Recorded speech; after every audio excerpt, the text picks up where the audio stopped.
Raquel Alarcón es directora, actriz, filóloga y pedagoga teatral. Nace en Murcia y tras ejercer como periodista durante una década, se forma en La Cuarta Pared, en el Teatro de la Abadía, en el Odin Teatre en Dinamarca, en World Center de Grotowski en Italia y en el Teatro Zar en Polonia. Por lo que ya su etapa académica nos adelanta su particular perfil creador. Pero son sobre todo sus trabajos como directora los que avalan su oportuna y necesaria presencia en estas jornadas. Son así la mayoría de sus propuestas artísticas claros ejemplos de procesos de búsqueda colectivos, exigentes y arriesgados, en los cuales un gran equipo se haya implicado en un proceso de investigación y de creación común que ella encabeza. Podemos mencionar entre ellas las siguientes. El cuerpo que es, estrenado en la Sala Cuarta Pared en octubre de 2023. Este es un espectáculo construido a través de diferentes lenguajes, textual, performativo, audiovisual y coreográfico, y cuyo singular disparador será la intervención quirúrgica que modifica la fisionomía de la intérprete. O, por ejemplo, 400 días sin luz, estrenada en el Valle Inclán en 2022, pieza que sube a escena el corte de fluido eléctrico más largo habido en Occidente en las últimas décadas, la historia de la Cañada Real. En este proyecto, encabezado por Raquel, se origina a partir de una ficción sonora en el contexto del Centro Dramático Nacional. El original drama Walker se transformará finalmente en la representación. O también podemos mencionar la emocionante Daniela Astor y la Caja Negra, estrenada en mayo de 2021. Una propuesta que, partiendo del texto de la novela homónima de Marta Sanz, disecciona el lugar que ocupa la mujer en la sociedad a través de 3 generaciones y sitúa en el centro del drama y del tiempo su derecho a decidir sobre su propio cuerpo. Raquel Alarcón se implica, asimismo, liderando proyectos comunitarios que, lejos de caracterizarse por la tradicional estructura de trabajo vertical, se organizan horizontalmente. Así, su figura ha servido como palanca de creación de iniciativas como, por ejemplo, Todas Podemos Silbar, desarrollado en 2020 junto a un grupo de mujeres de distintas procedencias y generaciones en Vallecas, en colaboración con el Teatro de la Abadía, la Asociación Espacio Mujer Madrid y Provivienda. O Cervantes de Boca en Boca, otro proyecto de mediación y trabajo comunitario que plantea un recorrido por el universo de las novelas ejemplares de Miguel de Cervantes con la inquietud de escuchar la obra cervantina en las voces de los vecinos de Alcalá de Henares. Pero si, como venimos comprobando estos días, cualquier definición de teatro de creación debe incluir proceso, colaboración y multivisión, no sería justo acabar este apunte biográfico pasando por alto la labor de Raquel en títulos como el reciente Vania por Vania, Los Mariachis o 40 años de paz de Remón, en espectáculos como La Taberna del Puerto de Pablo Sorzábal y Mario Gaspar al Teatro de la Zarzuela, así como en el debut de Lucía Carballal dirigiendo Los Pálidos o La Fortaleza, esta última reprogramada en el Teatro de la Comedia hasta el próximo 20 de octubre. Su trabajo en dichas y exitosas propuestas reivindica por sí solo la valiosa figura de la ayudantía de dirección, figura que se adscribe a la práctica del ensayo, a lo que sucede en el espacio, al hallazgo, engrosando la brillante carrera profesional de nuestra invitada. Así que concluyo aquí y le cedo sin más la palabra, agradeciéndole a Raquel de nuevo su generosidad y su talento.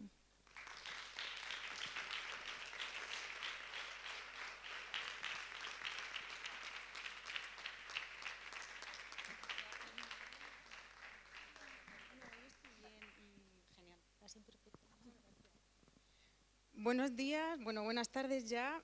Gracias por esta presentación que me deja completamente abrumada. O sea, yo llevo 3 días preguntándome qué pinto yo al cierre de estas jornadas donde se está hablando de algo tan interesante, donde hay tantísimas experiencias desde lo académico, lo docente, la formación, la creación, profesionales, compañeros, bueno, en fin, que todo el rato me he estado preguntando ¿qué sentido tiene que yo suba aquí a hablar ahora, ¿no? Después de todo lo que se ha dicho?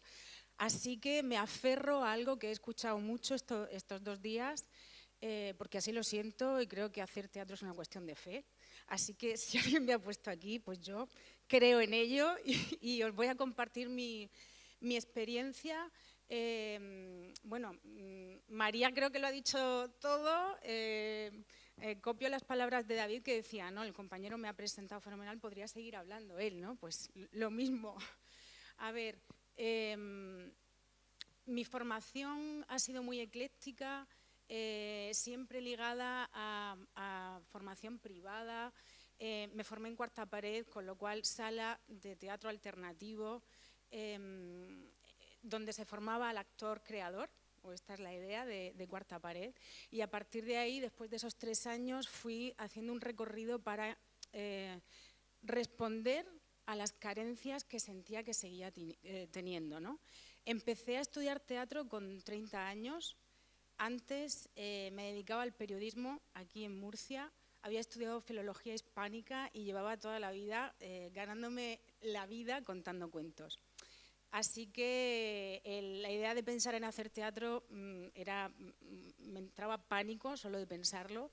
De hecho, en una ocasión recuerdo que me invitaron a contar cuentos para adultos y fingí ponerme mala porque no me atreví a ir a aquella convocatoria.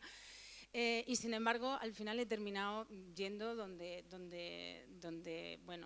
pensaba que iba a ser incapaz de llegar. Entonces, después de esa formación como actriz creadora, entré en relación con el teatro físico, con la compañía italiana con la que trabajé, muy vinculada al Odin Theatret y al Instituto Grotowski, donde estuvimos haciendo procesos de investigación durante años como actriz.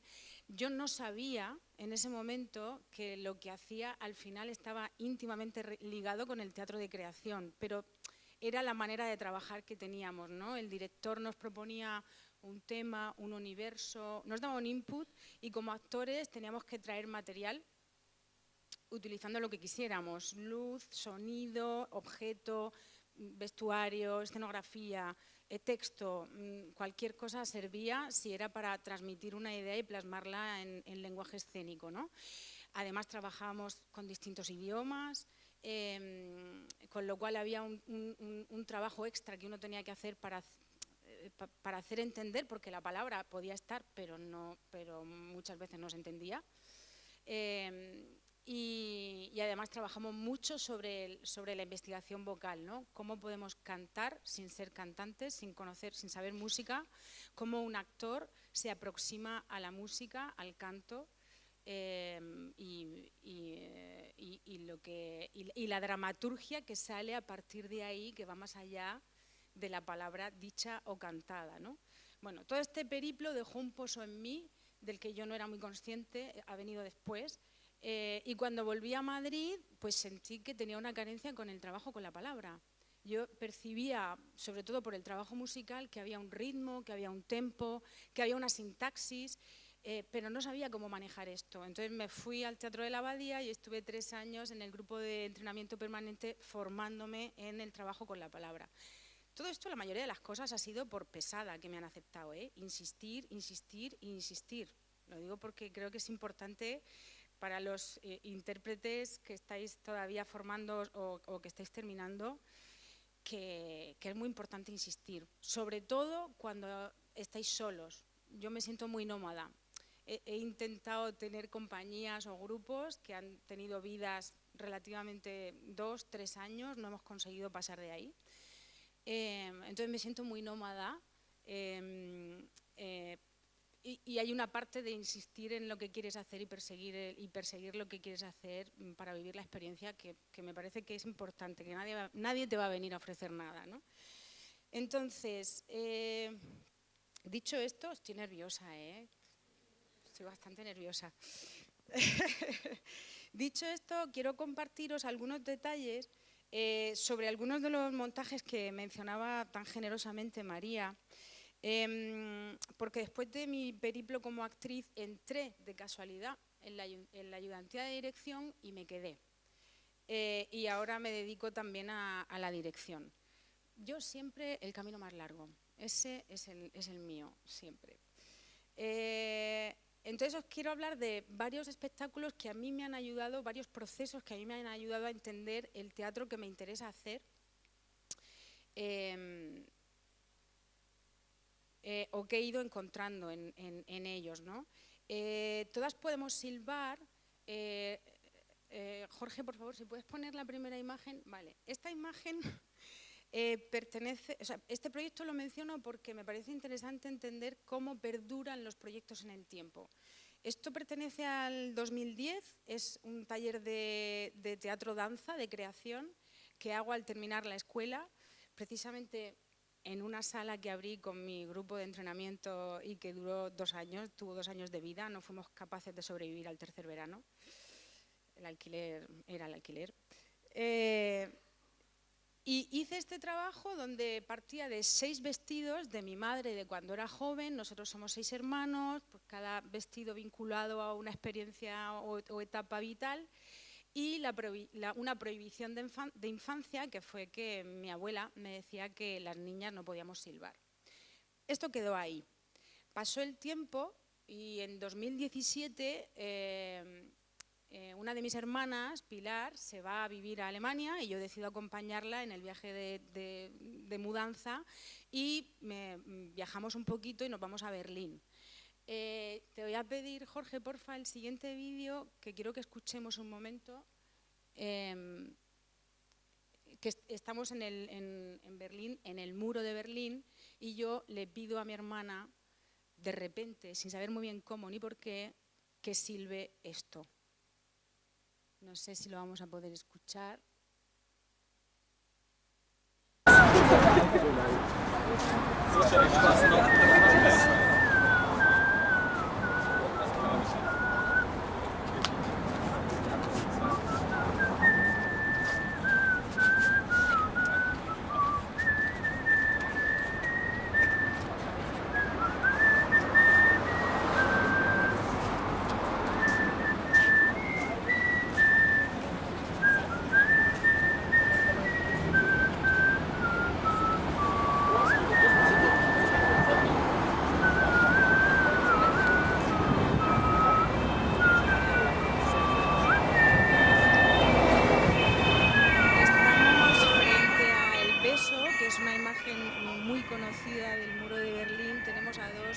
Representantes de estados,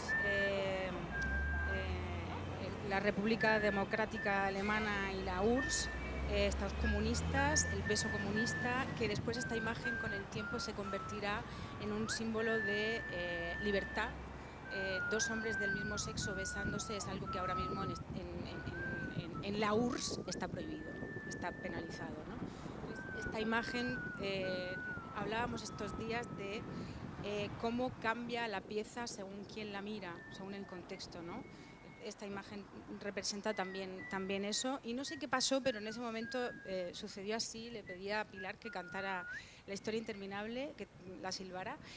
Y este fue el germen para recuperar un proyecto que había pasado por mi cabeza durante un tiempo, 7 años atrás, y que 3 años después daría lugar a Todas Podemos Silbar, el primer proyecto que yo hago de teatro comunitario. Entiendo aquí que esto habla de una situación de desarraigo físico y emocional, la prohibición de no poder silbar por el hecho de ser mujer, y trabajamos con un grupo de mujeres que están en un programa de protección internacional en Madrid, y con mujeres que están siendo tuteladas o recibidas, acogidas en el espacio Mujer Madrid, que alberga a mujeres que están en situación de violencia, que han sufrido violencia machista, ¿no?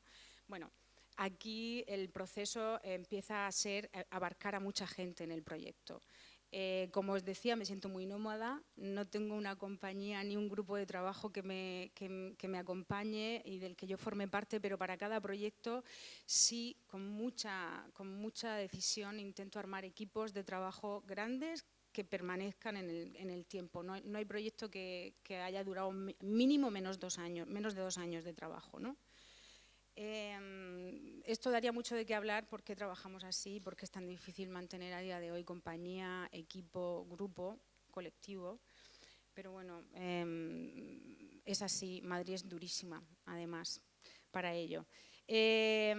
Después de ese proceso, el resultado fue una obra que mostramos tanto en Vallecas como en el Teatro de la Abadía, y se hizo un documental, además, porque vinculamos a un dramaturgo, Félix Estaire, a una silbatriz, Marisa Pons, cosa que yo no sabía ni que existía. Hay una mujer en el mundo que se dedica a silbar y es actriz y viaja por todo el mundo haciendo esto. A un cineasta y actores que vinieron también a trabajar con el equipo, y al Coro de Jóvenes de Madrid.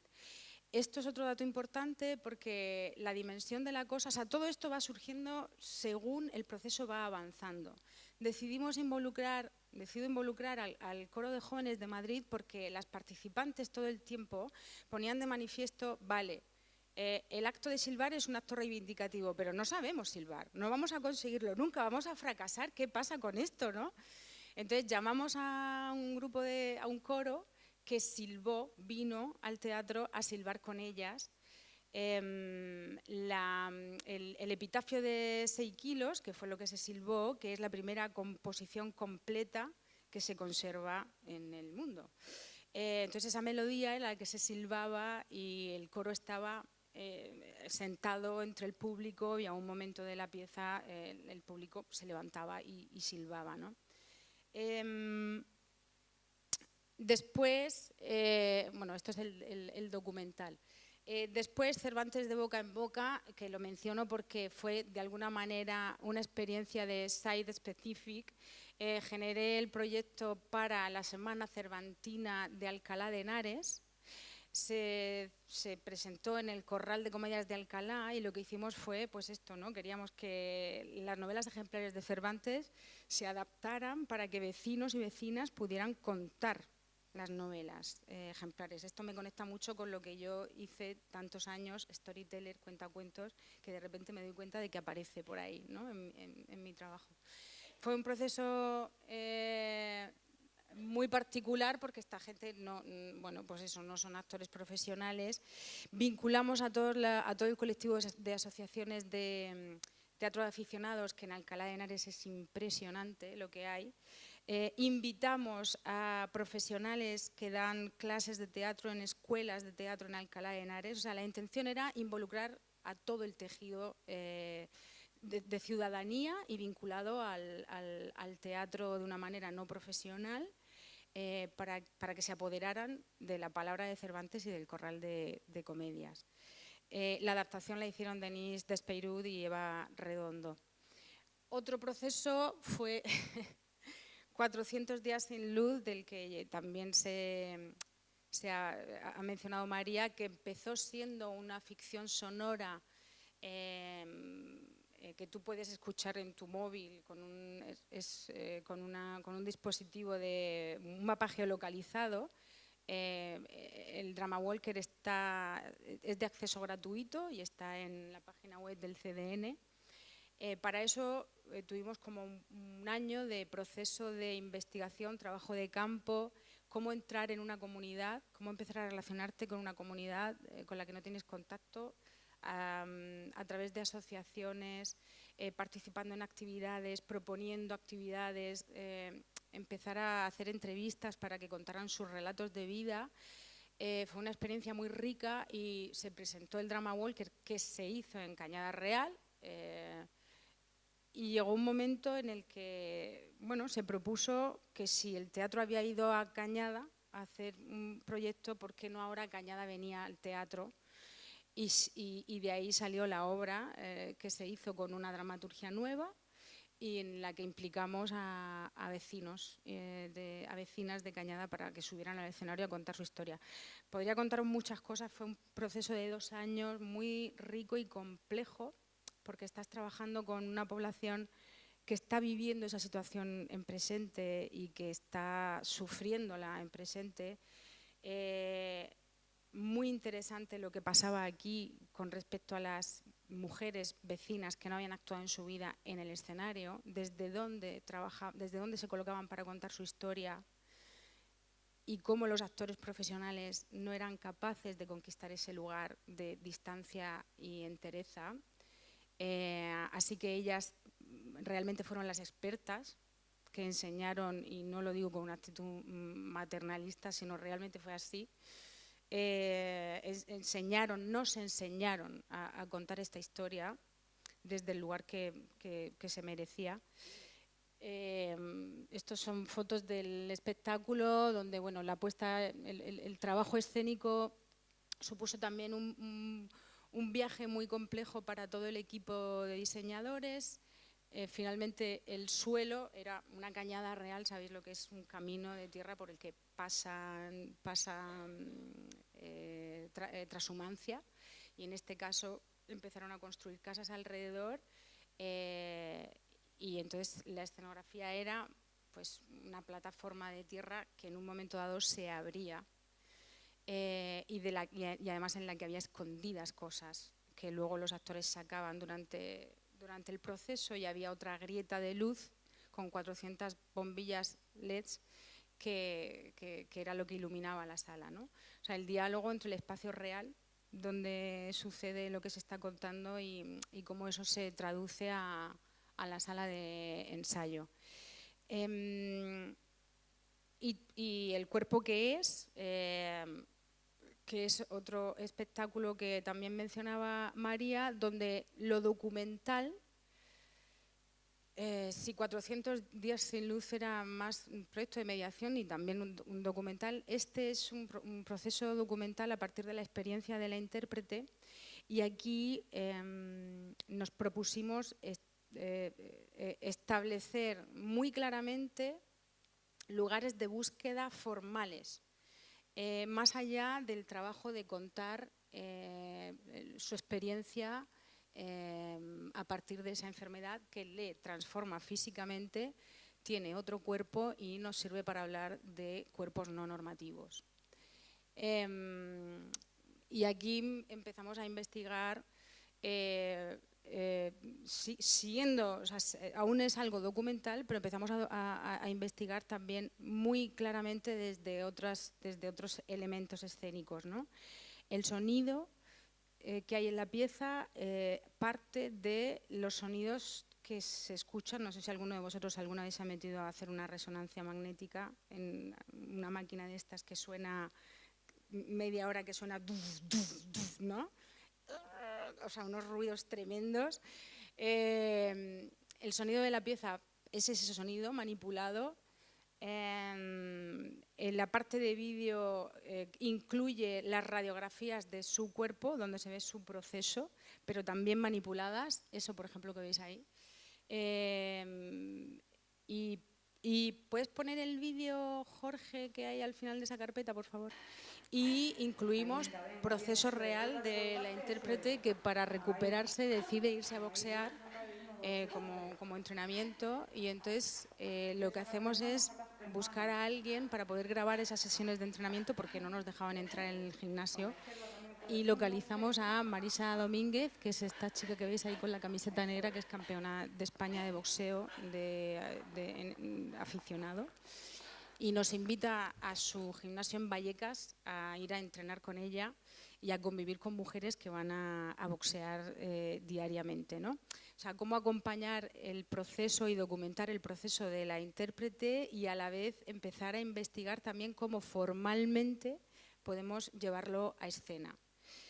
Cuento todo esto porque creo que hay un recorrido, o yo percibo un recorrido en mi trabajo, donde hay lugares que me permito entrar ahora que antes no me permitía.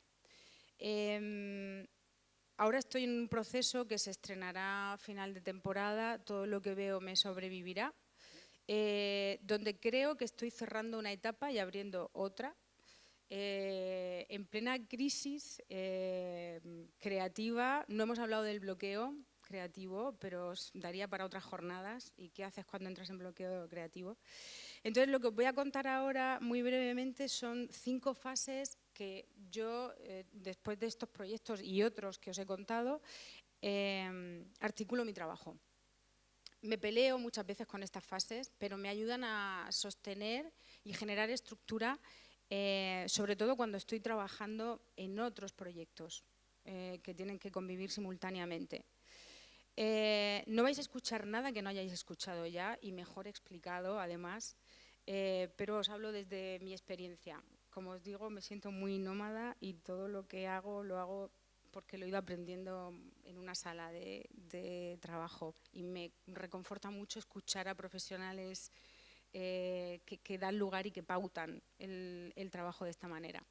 Para mí, la primera fase y más importante es la de investigación y documentación. Establecer diálogos con referentes artísticos de otras disciplinas artísticas, cine, música, literatura, filosofía, artes plásticas,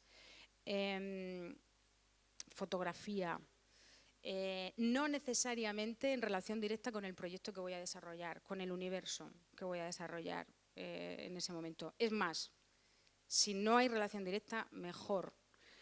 Esta es como la primera fase para mí y el peligro que tiene es que te puede atrapar tanto que no salgas de ella.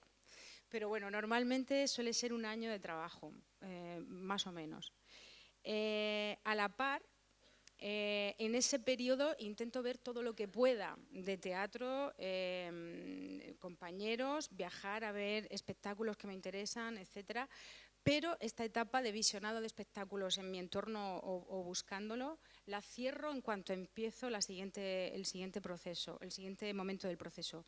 Porque me perturba mucho ver trabajo cuando estoy en un momento de pico creativo.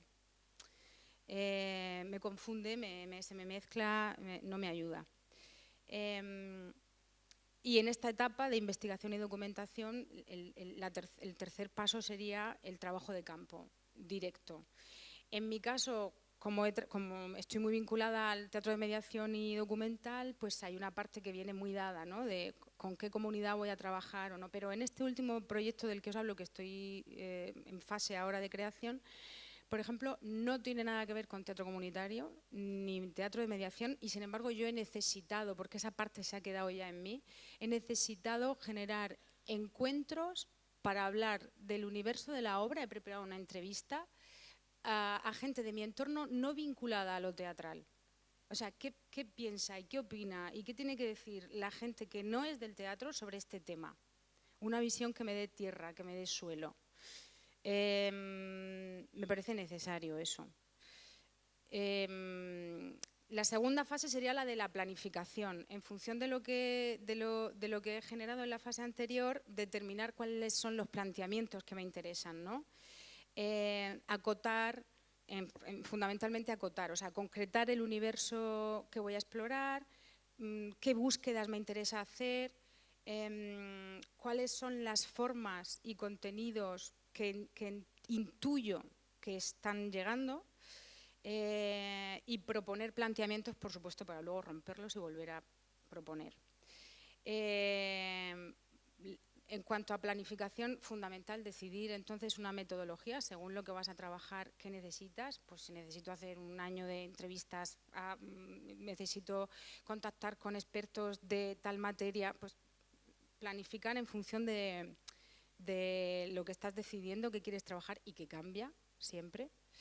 Y luego el calendario, que es importantísimo. Para que te permita un espacio de búsqueda y de diálogo creativo con todos los miembros del equipo. Si no, entramos en una lógica de producción o en un tiempo acotado o en un tiempo demasiado distendido. O sea, creo que es importante en los procesos de creación tener el calendario establecido y que haya tiempos de descanso entre una fase y otra. Me parece fundamental, porque ahí es donde entienden muchas cosas. La tercera fase sería la de creación de materiales. Voy a intentar ser muy ágil. Creación de materiales en sala de ensayo. Y aquí yo he experimentado con laboratorio y exploratorio, que no es lo mismo. En el laboratorio yo me permito convocar a gente que no tenga nada que ver con el espectáculo, con el montaje, con el proyecto, con el proceso. O sea, gente que no está vinculada al trabajo directamente, pero que está interesada en la temática que vamos a explorar en ese laboratorio, ¿no?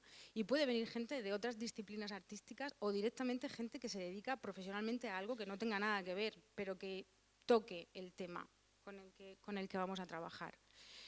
como por ejemplo una boxeadora, ¿no? En este caso del que os hablaba.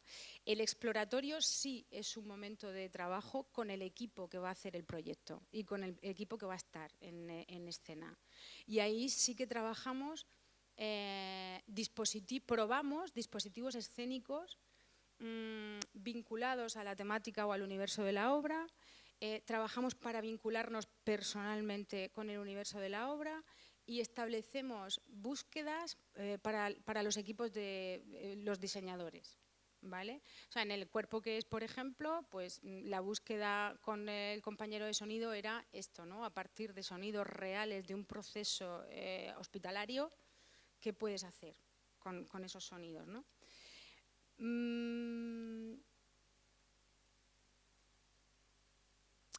En el proyecto en el que estoy ahora mismo, en esta fase de creación de materiales, que es en la que me encuentro, me enfrento a la siguiente pregunta que os comparto. ¿Cómo trabajar procesos de teatro de creación cuando los intérpretes o el equipo no se han formado y no están habituados y no están vinculados a este tipo de teatro o a esta manera de trabajar? ¿Cómo lo haces? ¿Cómo les acercas a esto? ¿Qué les planteas? Bueno, en ese interrogante estoy ahora mismo. Esta fase de creación de materiales, que por supuesto termina en la sala de ensayo en la siguiente fase, a mí me ayuda para definir las claves de la dramaturgia, tanto escénica como textual, que son con las que me voy a meter a la sala de ensayo. Es la casa sobre la que voy a construir el trabajo, abierta a modificaciones, pero es la casa sobre la que se va a construir el trabajo. Os pongo un ejemplo. En 400 días sin luz había una escena, la obra empezaba con un monólogo de un chaval jovencito que tú entendías que estaba muerto después, ¿no? Este personaje por texto aparecía al principio de la obra y nada más. Durante el proceso de creación de materiales entendí dramatúrgicamente que esta figura tenía que atravesar toda la obra, porque no iba a tener texto, pero era a través de su mirada, a través de la mirada con la que íbamos a viajar, ¿no? Esto, claro, surgió porque nos permitimos el espacio de que surgiera. No estaba previsto, ¿no? Digamos. Entonces eso, la dramaturgia escénica y textual. La cuarta fase, ensayo y montaje. Y aquí me parece muy importante cómo proteger el proyecto independientemente del tipo de producción que sea, permitirte esos espacios de búsqueda y permitirte silencio entre esos espacios de búsqueda. Y por último, la exhibición. Y la señalo como fase de creación porque la exhibición no solamente es el momento para mí donde uno entiende qué está haciendo, cuando realmente está la recepción con el público, por lo menos para mí es cuando me cae, o sea, comprendo qué es lo que hemos hecho, sino que además es el momento, y esto es relativamente nuevo para mí y está siendo muy útil, es el momento en el que yo puedo empezar a recoger conclusiones, analizar qué he hecho y reflexionar de cara al siguiente proceso. Esto normalmente yo no lo hacía, he empezado a hacerlo hace muy poquito tiempo y es muy útil porque parece que trabajamos intuitivamente todo el tiempo y no es así. Entonces, entender qué hacemos y cómo lo hacemos creo que es una herramienta de trabajo útil para luego cuestionarnos, sencillamente, aunque solo sea para eso, ¿no? Para terminar, quiero compartir con vosotros claves que he encontrado a lo largo de mi proceso. No sé si estoy abrumando con tanto que os estoy contando tan rápido a estas horas que ya estamos muertos de hambre, pero bueno. Claves que he encontrado y que quizá puedan seros útiles a algunos de vosotros. Entender cuál es mi árbol genealógico en cuanto a referentes artísticos ha sido algo muy importante. Aquí hablábamos el otro día, se hablaba el otro día de referentes y había como reacciones controvertidas con respecto a la idea de tener referentes, ¿no? Para mí ha sido muy útil para entender qué teatro me interesa, por qué me interesa y qué teatro quiero hacer yo. O qué teatro estoy haciendo en este momento. Y entonces entender hacia dónde quiero ir, si quiero seguir por ese camino o quiero buscar otro, ¿no? Esto, o sea, lo he descubierto anteayer, como aquel que dice. Sinceramente, o sea, son cosas que tardan mucho tiempo en pensar, o por lo menos yo. Otra clave, darme el tiempo y el espacio de búsqueda personal, que tiene que ver con esto que hablaba, ¿no? de estar un año tomando notas sobre referencias de otras disciplinas artísticas en cuanto al universo de la obra. Y qué bonito suena y qué difícil, ¿no? ¿Y esto para qué? Pues después de ese periodo, lo que estoy haciendo desde hace ya 2, 3 proyectos es que cojo una semana, 4, 5 días, lo que pueda, me aíslo, me voy, me hago una residencia subvencionada por Raquel Alarcón, me pago un viaje, me meto en cualquier lugar y me enfrento a ese año de trabajo recopilado y empiezo a descartar o a recoger qué me queda después de todo eso, ¿no? Y es súper útil darse ese tiempo. O sea, quiero decir, aislarse, salir del lugar habitual donde vives, donde estás y darte una residencia. Me ha servido muchísimo, y he tardado mucho tiempo también en entenderlo, que un proceso de creación, de construcción de un proyecto es un puzzle y hay piezas que tienes más claras y otras que vas a ir construyendo por el camino y que no vas a saber qué estás haciendo hasta el final. Y aquí me han servido mucho herramientas que ayer comentaban los compañeros en las comunicaciones, ¿no? Como por ejemplo, cuando descubrí lo del rizoma, fue una revolución, que es de alguna manera un mapa que no representa, sino que construye, donde yo puedo volcar muchas ideas sin tener que pensar en qué coherencia tienen que tener. Y también los collages. O sea, ahora estoy empezando a hacer collages, recortar imágenes que para mí pueden estar vinculadas al universo creativo que se está construyendo y plasmarlas o tenerlas ahí. No sé qué relación va a haber, no sé qué se va a quedar, no sé, pero es como tener un espacio en la sala de trabajo donde hay imágenes que yo puedo intercambiar de lugar, que pueden dialogar, que de repente hay una escultura, de repente hay un objeto, de repente hay una frase. Ayuda. Y de alguna manera ayuda a generar la dramaturgia no textual de la pieza, ¿no? Otro elemento clave es desde dónde me relaciono con el material, y me parece muy importante porque yo me formé como actriz, entonces como directora, digamos que me interesa mucho la distancia, generar distancia con el material, y me pregunto cómo desde la interpretación se genera esa distancia. O sea, en procesos de teatro de creación, donde creo que es clave mantener una distancia para dialogar con el material, ¿esto cómo se hace desde lo interpretativo? Porque creo que ya no nos sirve lo vivencial, lo psicologista, construir un personaje. Entonces, ¿desde dónde se aborda esto? ¿Qué dispositivos tenemos que poner en marcha para afrontar ese trabajo como intérpretes, ¿no?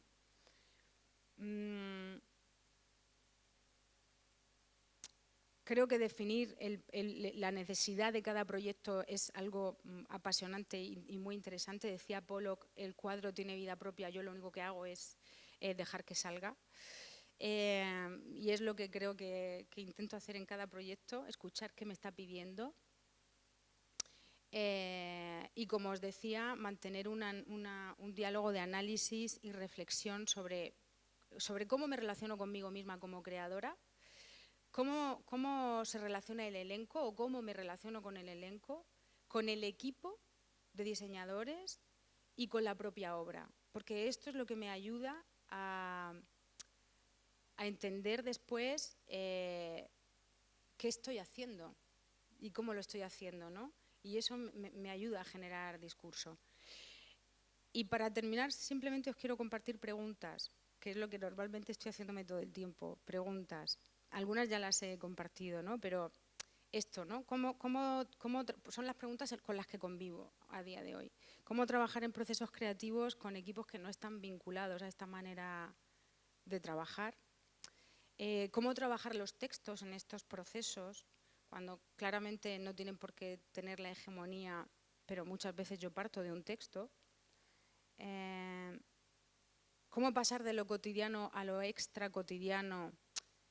Si pensamos además que yo me muevo mucho en el terreno de lo documental o el teatro de mediación, donde no hay un gesto poético claro, no hay elementos poéticos claros en escena, cómo pasar de lo cotidiano a lo extra cotidiano. ¿Y qué dispositivos nos ayudan a construir todo esto, ¿no? O a abrir todo este universo? De alguna manera creo que son las preguntas de la historia interminable. Esto creo que no hay respuesta, o por lo menos yo creo que lo que tengo que hacer es seguir preguntándome y poco más. Gracias por este tiempo, gracias por subirme a este lugar, gracias por lo que hacéis. También como profesora de arte y teatro contemporáneo en la escuela Cuarta Pared, donde doy clase, no lo he comentado y lo quería comentar. Me pregunto muchas de las cosas que habéis comentado aquí. La formación que yo hago con ellos, que no deja de ser cómo alimentar la dramaturgia del actor-creador con herramientas de otras disciplinas artísticas, yo la articulé en torno al desarrollo de las artes vivas en el siglo XX, instalación, happening, performance, objeto, espacio, teatro participativo, y lo performativo, la acción, el intérprete. Y ha sido muy reconfortante y muy enriquecedor escuchar a las personas docentes de otras, profesores de otras de escuelas de arte dramático y compañeros hablar sobre esto. Me habéis alimentado muchísimo y es un lujo poder escuchar, y gracias a María Dolores, a Jorge, a Concha por haber generado este espacio de encuentro sobre teatro de creación.